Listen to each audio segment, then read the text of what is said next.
ಸ್ನೇಹಿತರೆ, ಮೀಡಿಯಾ ಮಾಸ್ಟರ್ಸ್ಗೆ ಸ್ವಾಗತ ಸುಸ್ವಾಗತ. ಗೆಳೆಯರೆ, ಭಾರತ ಮತ್ತು ಅಮೆರಿಕ ನಡುವಿನ ಸಂಬಂಧ ಸುಧಾರಣೆ ಅಂದರೆ ಏನು? ಎರಡೂ ದೇಶಗಳು ವ್ಯಾಪಾರಗಳನ್ನು ಹೆಚ್ಚು ಮಾಡಿಕೊಳ್ಳೋದು. ಭಾರತಕ್ಕೆ ಅಮೆರಿಕ ತನ್ನ ಇಂಧನ ಮತ್ತು ಆಯುಧಗಳನ್ನು ದೊಡ್ಡ ಮಟ್ಟದಲ್ಲಿ ಮಾರಾಟ ಮಾಡಬೇಕು ಅಂತ ಬಯಸುತ್ತೆ.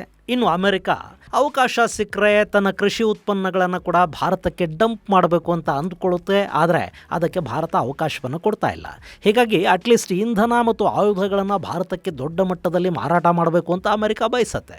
ಇನ್ನು ಭಾರತ ತನ್ನ ಆಯುಧಗಳ ಬತ್ತಳಿಕೆಯಲ್ಲಿ ಡೈವರ್ಸಿಟಿ ಇರಬೇಕು ಅಂತ ಅಂದ್ಕೊಳ್ಳುತ್ತೆ. ಆಯುಧಗಳ ವಿಷಯದಲ್ಲಿ ಯಾವುದೋ ಒಂದು ದೇಶದ ಮೇಲೆ ಸಂಪೂರ್ಣವಾಗಿ ಆಧಾರ ಪಟ್ಟರೆ ಯುದ್ಧಗಳ ಸಂದರ್ಭದಲ್ಲಿ ಕಷ್ಟ ಆಗುತ್ತೆ. ಹೀಗಾಗಿ ನಾವು ನಮ್ಮದೇ ಆಯುಧಗಳನ್ನು ತಯಾರು ಮಾಡಿಕೊಂಡ್ರೂ ಕೂಡ ನಮ್ಮಲ್ಲಿಲ್ಲದ ಒಂದಷ್ಟು ಆಧುನಿಕ ಆಯುಧಗಳನ್ನು ಜಗತ್ತಿನ ನಾನಾ ದೇಶಗಳಿಂದ ಆಮದು ಮಾಡ್ಕೋತೀವಿ. ಈಗ ಫ್ರಾನ್ಸ್ನ ಪ್ರಧಾನಿ ಇಮ್ಯಾನ್ಯುಯಲ್ ಮ್ಯಾಕ್ರಾನ್ ಭಾರತಕ್ಕೆ ಬರ್ತಿರೋ ಸಂದರ್ಭದಲ್ಲಿ ಸುಮಾರು 3,25,000 ಕೋಟಿ ರೂಪಾಯಿ ಮೊತ್ತದ 114 ರಫೇಲ್ ಯುದ್ಧ ವಿಮಾನ ಖರೀದಿ ಒಪ್ಪಂದಕ್ಕೆ ಸಹಿ ಬೀಳ್ತಾ ಇದೆ. ಹಾಗೆ 10,000 ಕೋಟಿ ರೂಪಾಯಿ ವೆಚ್ಚದಲ್ಲಿ ಭಾರತ ರಷ್ಯಾದಿಂದ S-400ಗೆ ಮಿಸೈಲ್ಗಳನ್ನು ತರಿಸಿಕೊಳ್ತಾ ಇದೆ. ಹೀಗಿರುವಾಗ ಅಮೆರಿಕಾನ ಬಿಟ್ಟುಬಿಟ್ರಾಗತ್ತಾ? ಹೀಗಾಗಿನೇ ಭಾರತ ಅಮೆರಿಕಾದ ಬೋಯಿಂಗ್ ಸಂಸ್ಥೆಯ ಗಸ್ತು ಮತ್ತು ಅಟ್ಯಾಕಿಂಗ್ ವಿಮಾನಗಳನ್ನು ಖರೀದಿ ಮಾಡೋದಕ್ಕೆ ಮುಂದಾಗ್ತಾ ಇದೆ. ಇದು ಚೈನಾ, ಪಾಕಿಸ್ತಾನ, ಬಾಂಗ್ಲಾದೇಶ ಹಾಗೆ ನಮ್ಮ ಸಮುದ್ರದ ಗಡಿಗಳೇನಿವೆ ಅವುಗಳ ಕಣ್ಗಾವಲಿಗೆ ಸಹಾಯ ಮಾಡುತ್ತೆ. ಹಾಗಾದರೆ ಅಮೆರಿಕಾದಿಂದ ಭಾರತ ಅದೇನು ಖರೀದಿ ಮಾಡ್ತಾ ಇದೆ? ಆ ವಿಮಾನಗಳ ಶಕ್ತಿ ಎಂಥದ್ದು? ಬನ್ನಿ ನೋಡೋಣ.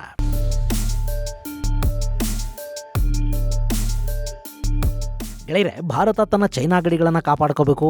ಪಾಕಿಸ್ತಾನದ ಗಡಿಯಲ್ಲಿ ಸದಾ ಎಚ್ಚರವಾಗಿರಬೇಕು. ಇದರ ಜೊತೆ ಸುಮಾರು 1,100 ಕಿಲೋಮೀಟರ್ಗಳಷ್ಟು ಸಮುದ್ರ ತೀರ ಇದೆ. ಅದನ್ನು ಕೂಡ ಭಾರತ ಕಾಪಾಡ್ಕೋಬೇಕಾಗತ್ತೆ.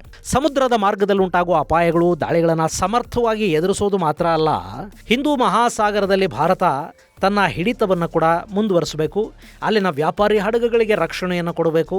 ಸಮುದ್ರ ಕಳ್ಳರ ವಿರುದ್ಧ, ಸ್ಮಗ್ಲರ್ಗಳ ವಿರುದ್ಧ, ಉಗ್ರರ ವಿರುದ್ಧ ವಿಶಾಲ ಸಾಗರದಲ್ಲಿ ಭಾರತ ಕಣ್ಣಿಡಬೇಕು. ಆ ಕೆಲಸವನ್ನು ನಮ್ಮ ನೌಕಾಪಡೆ ತುಂಬ ಅಚ್ಚುಕಟ್ಟಾಗಿ ಮಾಡ್ತಾ ಇದೆ ಮತ್ತು ಹಿಂದೂ ಮಹಾಸಾಗರದ ಏಕೈಕ ರಕ್ಷಕ ಅಂತ ಕೂಡ ಭಾರತ ಅನ್ನಿಸ್ಕೊಳ್ತಾ ಇದೆ. ಭಾರತದ ನೌಕಾಪಡೆಯ ಶಕ್ತಿ ಹೀಗೆ ಮುಂದುವರಿಬೇಕು ಅಂದರೆ ಅವರಿಗೊಂದಷ್ಟು ಆಧುನಿಕ ಆಯುಧಗಳೂ ಬೇಕಾಗುತ್ತವೆ. ಹೀಗಾಗಿನೇ ಈಗ ಅಮೆರಿಕಾದಿಂದ ಭಾರತ P-8 ಅಥವಾ ಪೊಸೈಡನ್ 8ಗಳನ್ನು ಖರೀದಿ ಮಾಡ್ತಾ ಇದೆ. ಗೆಳೆಯರೆ, ಭಾರತದ ನೌಕಾಪಡೆ ದಕ್ಷಿಣ ಏಷ್ಯಾದಲ್ಲಿ ಅತಿ ದೊಡ್ಡ ನೌಕಾಪಡೆ ಅನ್ನಿಸ್ಕೊಳ್ಳುತ್ತೆ. 2025ರ ಲೆಕ್ಕಾಚಾರಗಳ ಪ್ರಕಾರ ನಮ್ಮ ನೌಕಾಪಡೆಯಲ್ಲಿ 73,869 ಮಂದಿ ಸಿಬ್ಬಂದಿ ಕೆಲಸ ಮಾಡ್ತಾ ಇದ್ದಾರೆ.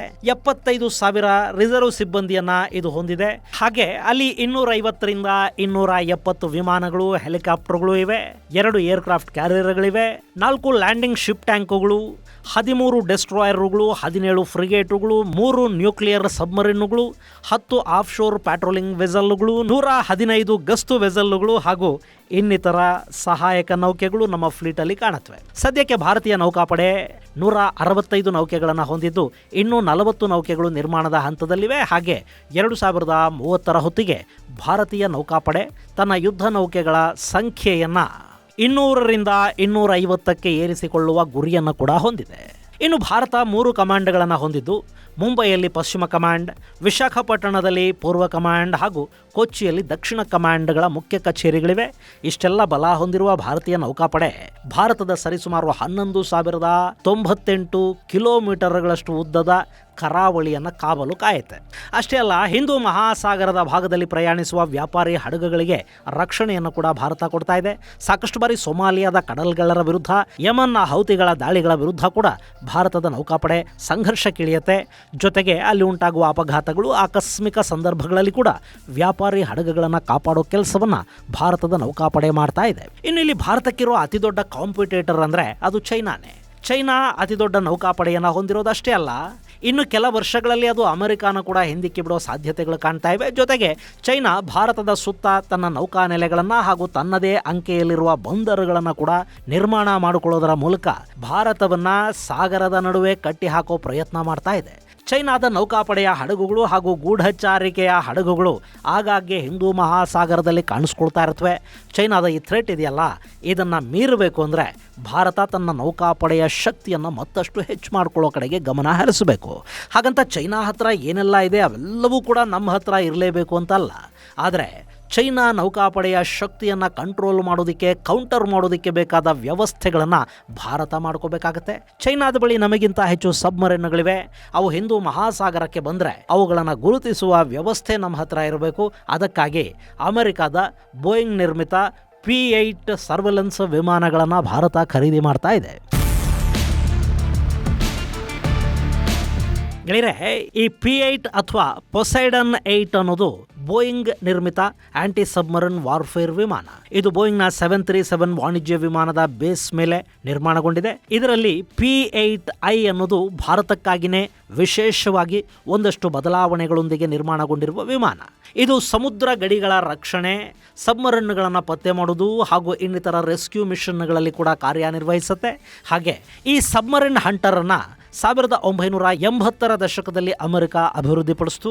ಆನಂತರ ಆಂಟಿ ಸಬ್ಮರಿನ್ ವಾರ್ಫೇರ್ ವಿಮಾನದ ಮೊದಲ ಪರೀಕ್ಷಾ ಹಾರಾಟ 2009ರ ಏಪ್ರಿಲ್ 25ರಂದು ನಡೆಯಿತು. ಹಾಗೆ 2013ರಲ್ಲಿ ಈ ವಿಮಾನ ಅಮೆರಿಕದ ನೌಕಾಪಡೆ ಸೇರಿತು. ಅದರಲ್ಲಿ ಅತ್ಯಾಧುನಿಕ ಏವಿಯಾನಿಕ್ಸ್ ಇದೆ. 11 ಹಾರ್ಡ್ ಪಾಯಿಂಟ್ಗಳು ಶತ್ರುಗಳ ಸಬ್ಮರಿನ್ಗಳ ವಿರುದ್ಧ ಬಳಸಬಹುದಾದ ಮಿಸೈಲ್ಗಳನ್ನು ಕ್ಯಾರಿ ಮಾಡುತ್ತವೆ. ಹಾಗೆ ಇದರಲ್ಲಿ ಸಬ್ಮರಿನ್ಗಳ ಹುಡುಕಾಟಕ್ಕಾಗಿ ಮ್ಯಾಗ್ನೆಟಿಕ್ ಅನಾಮಲಿ ಡಿಟೆಕ್ಟರ್ ಹಾಗೂ ಹೈಡ್ರೋಕಾರ್ಬನ್ ಸೆನ್ಸಾರ್ಗಳನ್ನು ಅಳವಡಿಸಿದ್ದಾರೆ. ಈ ವಿಮಾನ ಒಟ್ಟು 39.47 ಮೀಟರ್ಗಳಷ್ಟು ಉದ್ದ ಇದ್ದರೆ ಇದರ ವಿಂಗ್ ಸ್ಪ್ಯಾನ್ 37.64 ಮೀಟರ್ಗಳಷ್ಟಿದೆ. ಇದು 12.86 ಮೀಟರ್ಗಳಷ್ಟು ಎತ್ತರ ಇದ್ದು ವಿಮಾನದ ಗರಿಷ್ಠ ಟೇಕ್ ಆಫ್ ವೇಟ್ 85 ಟನ್ಗಳಷ್ಟಿರುತ್ತೆ. ಗಂಟೆಗೆ 907 ಕಿಲೋಮೀಟರ್ಗಳಷ್ಟು ವೇಗವನ್ನು ಇದು ಪಡ್ಕೊಳ್ಳುತ್ತೆ. ಇನ್ನು ಒಮ್ಮೆ ಈ ವಿಮಾನ ಫುಲ್ ಫ್ಯೂಯಲನ್ನು ತುಂಬಿಕೊಂಡು ಹೊರಟ್ರೆ ಸುಮಾರು 2225 ಕಿಲೋಮೀಟರ್ಗಳಷ್ಟು ದೂರದ ಕಾರ್ಯಾಚರಣೆಯ ವ್ಯಾಪ್ತಿಯನ್ನು ಇದು ಹೊಂದಿರುತ್ತೆ. 12,500 ಮೀಟರ್ಗಳಷ್ಟು ಎತ್ತರದಲ್ಲಿ ಹಾರಾಡುವ ಸಾಮರ್ಥ್ಯ ಈ ವಿಮಾನಕ್ಕಿದೆ. ಇದರಲ್ಲಿ 2 ಪೈಲಟ್ಗಳು ಹಾಗೂ 7 ಮಂದಿ ಮಿಷನ್ ಸಿಬ್ಬಂದಿ ಇದ್ದೇ ಇರ್ತಾರೆ. ಇಂಥ ವಿಮಾನವನ್ನು ಬಳಸಿ ಭಾರತ ಸಬ್ಮರಿನ್ಗಳನ್ನು ಹಂಟ್ ಮಾಡೋ ಲೆಕ್ಕಾಚಾರವನ್ನು ಹಾಕ್ಕೊಂಡಿದೆ. ಅಂದಹಾಗೆ 2013ರಿಂದಲೇ ಈ ಪೊಸೈಡನ್ 8 ಅನ್ನೋ ವಿಮಾನ ಭಾರತೀಯ ನೌಕಾಪಡೆಯಲ್ಲಿ ಕಾರ್ಯನಿರ್ವಹಿಸ್ತಾ ಇದೆ. ಈಗ ಇಂಥ ಮತ್ತಷ್ಟು ವಿಮಾನಗಳನ್ನು ಖರೀದಿ ಮಾಡೋದಕ್ಕೆ ಭಾರತ ಮುಂದಾಗ್ತಾ ಇದೆ. ಇನ್ನು ಈ ಪೊಸೈಡನ್ಗಳನ್ನು ಕಂಡ್ರೆ ಚೈನಾಗೂ ಕೂಡ ಒಂದು ಭಯ. ಯಾಕೆಂದ್ರೆ ಅಮೆರಿಕ ದಕ್ಷಿಣ ಚೈನಾ ಸಮುದ್ರದಲ್ಲಿ ಚೈನಾದ ಉಪಟಳವನ್ನು ತಡೆಯೋದಕ್ಕಾಗಿ ಹಾಗೂ ತೈವಾನ್ ಸ್ಟ್ರೈಟ್ಗೆ ರಕ್ಷಣೆಯನ್ನು ಕೊಡೋ ನಿಟ್ಟಲ್ಲಿ ಈ ಸಬ್ಮರಿನ್ ಹಂಟರ್ಗಳನ್ನು ಅಮೆರಿಕ ಬಳಸ್ತಾ ಇದೆ. ಹೀಗಾಗಿನೇ ಭಾರತ ಕೂಡ ಈ ಪೊಸೈಡನ್ಗಳ ಖರೀದಿಗೆ ಒಂದಷ್ಟು ಮುತುವರ್ಜಿ ತೋರಿಸ್ತು. ಇನ್ನು ಈ ಯುದ್ಧ ವಿಮಾನಗಳು ಭಾರತ ಅಲ್ಲದೆ America, Australia, Britain, Norway, New Zealand, ದಕ್ಷಿಣ ಕೊರಿಯಾಗಳು ಕೂಡ ತಮ್ಮ ನೌಕಾಪಡೆಯಲ್ಲಿ ಬಳಕೆ ಮಾಡ್ತಾ ಇವೆ. ಜರ್ಮನಿ, ಕೆನಡಾ, ಸಿಂಗಪೂರ್ಗಳು ಈ ಪೊಸೈಡನ್ಗಳಿಗಾಗಿ ಬೇಡಿಕೆಯನ್ನು ಸಲ್ಲಿಸಿವೆ. ಸದ್ಯಕ್ಕೆ ಭಾರತದಲ್ಲಿ 12 P-8ಗಳಿದ್ದು ಈಗ ಅವುಗಳ ಜೊತೆ ಇನ್ನಷ್ಟು ವಿಮಾನಗಳು ಕೂಡ ಸೇರ್ಪಡೆ ಆಗುತ್ತವೆ.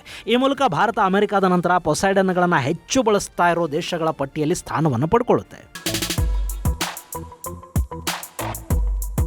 ಗೆಳೆಯರೆ, ಭಾರತಕ್ಕೆ ಕಡಲ ಗಡಿಗಳು ಅತ್ಯಂತ ಮುಖ್ಯ. ಯಾವ ದೇಶದ ಬ್ಲೂ ಎಕಾನಮಿ ಚೆನ್ನಾಗಿರುತ್ತೋ ಆ ದೇಶ ಪ್ರಗತಿಯ ಪಥದಲ್ಲಿ ಸಾಗತ್ತೆ. ಹೀಗಾಗಿನೇ ಭಾರತದ ಬ್ಲೂ ಎಕಾನಮಿಗೆ ತೊಂದರೆಯಾಗುವಂಥ ಹಾಗೂ ಭಾರತದ ಸಮುದ್ರ ಗಡಿಗಳಿಗೆ ಧಕ್ಕೆಯಾಗುವಂಥ ಯಾವುದೇ ಬೆದರಿಕೆಗಳನ್ನು ಕೂಡ ಭಾರತ ಕ್ಲಿಯರ್ ಮಾಡ್ಕೋಬೇಕು. ಆ ನಿಟ್ಟಲ್ಲಿ ಈ ಪೊಸೈಡನ್ಗಳ ಖರೀದಿಗೆ ಭಾರತ ಮುಂದಾಗ್ತಾ ಇದೆ. ಇನ್ನು ಪೊಸೈಡನ್ಗಳ ಖರೀದಿಗೆ ಭಾರತ ಈ ಹಿಂದೆ ಒಲವು ತೋರಿತ್ತು. ಆ ಕುರಿತು ಮಾತುಕತೆಗಳೂ ಆಗಿದ್ವು. ಆದರೆ ಭಾರತ ಮತ್ತು ಅಮೆರಿಕ ನಡುವೆ ಸಂಬಂಧಗಳು ಹಳಸಿ ಅಲ್ಲೊಂದು ವ್ಯಾಪಾರ ಯುದ್ಧ ಶುರುವಾಗಿ ಭಾರತದ ಮೇಲೆ ಅಮೆರಿಕ 50% ಟ್ಯಾರಿಫ್ ಅನ್ನು ವಿಧಿಸ್ತಲ್ಲ. ಆಗ ಭಾರತ ಕೂಡ ಅಮೆರಿಕಾಗೊಂದಷ್ಟು ಬಿಸಿ ಮುಟ್ಟಿಸುವ ಕೆಲಸವನ್ನ ಸೈಲೆಂಟ್ ಆಗಿ ಮಾಡ್ತಾ ಹೋಯಿತು. ಪೊಸೈಡನ್ ಖರೀದಿ ಮೇಲೆ ಕೂಡ ಅದರ ಪರಿಣಾಮ ಉಂಟಾಯಿತು. ಭಾರತ ಬೋಯಿಂಗ್ ಜೊತೆ ಮಾಡಿಕೊಂಡಿದ್ದು ಒಪ್ಪಂದವನ್ನು ತಡೆ ಹಿಡಿತು. ಬಹುಶಃ ಅಲ್ಲಿ ವ್ಯಾಪಾರ ಒಪ್ಪಂದಕ್ಕೆ ಅಮೆರಿಕ ಗ್ರೀನ್ ಸಿಗ್ನಲ್ ಕೊಡದೇ ಇದ್ದಿದ್ರೆ, ಟ್ಯಾರಿಫ್ ಯುದ್ಧ ಇನ್ನಷ್ಟು ದಿನಗಳ ಕಾಲ ಮುಂದುವರೆದಿದ್ರೆ ಪೊಸೈಡನ್ಗಳ ಬಗ್ಗೆ ಕೂಡ ಭಾರತ ಹೆಚ್ಚು ತಲೆ ಕೆಡಿಸ್ಕೊಳ್ತಾ ಇರಲಿಲ್ವೇನೋ. ಈಗ ಎಲ್ಲ ಒಂದು ಹಂತಕ್ಕೆ ಸರಿ ಹೋಗ್ತಾ ಇದೆ. ಹೀಗಾಗಿ ಈ ಗಸ್ತು ಹಾಗೂ ದಾಳಿಯ ವಿಮಾನವನ್ನ ಭಾರತ ತನ್ನ ನೌಕಾಪಡೆಗಾಗಿ ಖರೀದಿ ಮಾಡ್ತಾ ಇದೆ. ಈ ಖರೀದಿ ಅಮೆರಿಕದ ಬಲಿಷ್ಠ ಆಯುಧವೊಂದು ನಮ್ಮ ನೌಕಾಪಡೆಗೆ ಸೇರೋ ಹಾಗೆ ಮಾಡುತ್ತೆ. ಅಷ್ಟೇ ಅಲ್ಲ, ಭಾರತ ಮುಂದೆ ರಷ್ಯಾ ಜೊತೆ ಮಾಡಲಿರುವ ಆಯುಧ ಖರೀದಿಗಳು, ಯುದ್ಧ ವಿಮಾನಗಳ ಜಂಟಿ ತಯಾರಿಕೆಗಳ ಮೇಲೆ ಅಮೆರಿಕದ ಕೆಂಗಣ್ಣು ಬೀಳದ ಹಾಗೆ ಕೂಡ ಇದು ತಡೆಯುತ್ತೆ. ಇನ್ನು ಪೊಸೈಡನ್ ಅನ್ನೋದು ಅತ್ಯುತ್ತಮ ಗಸ್ತು ಹಾಗೂ ದಾಳಿ ವಿಮಾನ ಅನ್ನೋದರಲ್ಲಿ ಎರಡು ಮಾತಿಲ್ಲ. ಹೀಗಾಗಿ ನಮ್ಮ ನೌಕಾಪಡೆಯ ಶಕ್ತಿಯನ್ನು ಕೂಡ ಇದು ಹೆಚ್ಚು ಮಾಡುತ್ತೆ. ಇದು ಗೆಳೆಯರೆ, ಭಾರತ ತನ್ನ ನೌಕಾಪಡೆಗಾಗಿ ಅಮೆರಿಕದ ಬೋಯಿಂಗ್ ನಿರ್ಮಿತ ಪೊಸೈಡನ್ 8I ವಿಮಾನಗಳನ್ನು ಮತ್ತೆ ಖರೀದಿಸೋದಕ್ಕೆ ಮುಂದಾಗ್ತಾ ಇರೋದ್ರ ಬಗ್ಗೆ ಒಂದಷ್ಟು ಮಾಹಿತಿ. ಮುಂದಿನ ಸಂಚಿಕೆಯಲ್ಲಿ ಮತ್ತಷ್ಟು ವಿಶೇಷಗಳ ಜೊತೆ ಮತ್ತೆ ಭೇಟಿಯಾಗೋಣ. ಅಲ್ಲಿವರೆಗೆ ಜೈ ಹಿಂದ್, ಜೈ ಕರ್ನಾಟಕ.